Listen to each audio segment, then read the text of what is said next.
Planes go up, planes go down. 127 passengers. It seems to have vanished into thin air. ዕለቱ መጋቢት 8 2014 ነበር። ከማሌዥያ ኳላላምፑር ዓለም አቀፍ አውሮፕላን ማረፊያ 239 ሰዎችን ይዞ የተነሳው ግዙፉና ዘመናዊ ቦይንግ 777 አውሮፕላን በረራ ከጀመረ ከሰዓታት በኋላ በአየር ላይ እንዳለ ተሰወረ። ለዓመታትም ደብዛውን አጥፍቶ ቆየ። እስከ ዛሬ ድረስ በሰው ልጅ ታሪክ ውስጥ ይከሰታል ተብሎ ማይታሰብ አስደንጋጭ ነገር አጋጠመው። ምን ደረሰበት? ምንስ አጋጠመው? እስከ መጨረሻው አብራችሁን ቆዩ። ምላሹን የምናገኝ ይሆናል።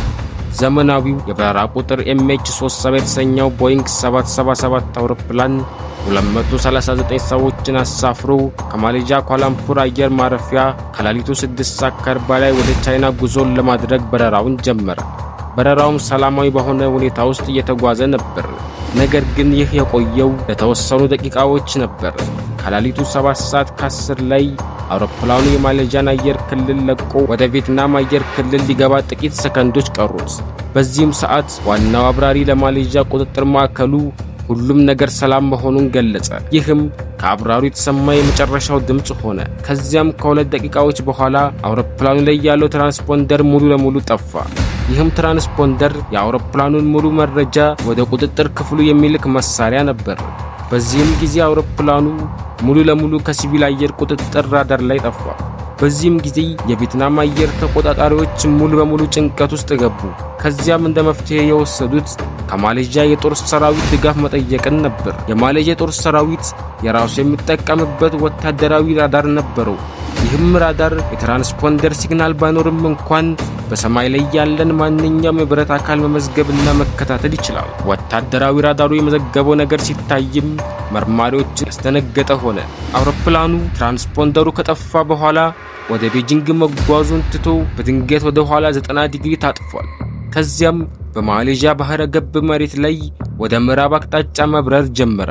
ይባስ ብሎ አውሮፕላኑ መሬት ላይ ያሉ የራዳር ጣቢያዎች እንዳያዩት በሚመስል መልኩ ሙሉ በሙሉ መብራቱን አጥፍቶ በታይላንድና በማሌዥያ ድንበር መስመር ላይ በትክክል የተከተለ በከፍተኛ ፍጥነት ወደ ህንድ ውቅያኖስ አቅጣጫ ይበር ነበር።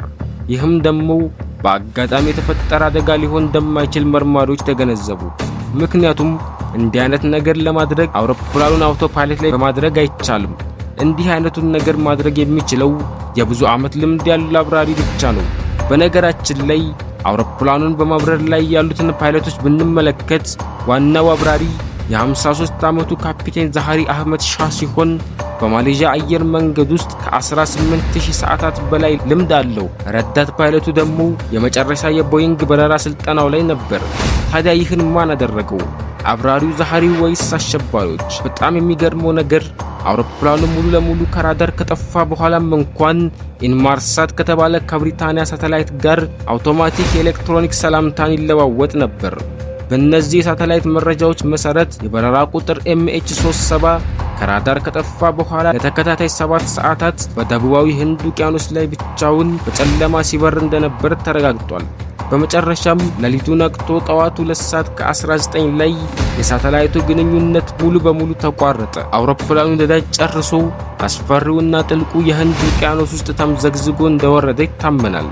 ነገር ግን ሰፊና ጥልቅ ጊዜን የወሰደ ፍለጋዎች ቢደረጉም የአውሮፕላኑ ዋና አካል ሊገኝ አልቻለም። ታዲያ አውሮፕላኑ የት ገባ?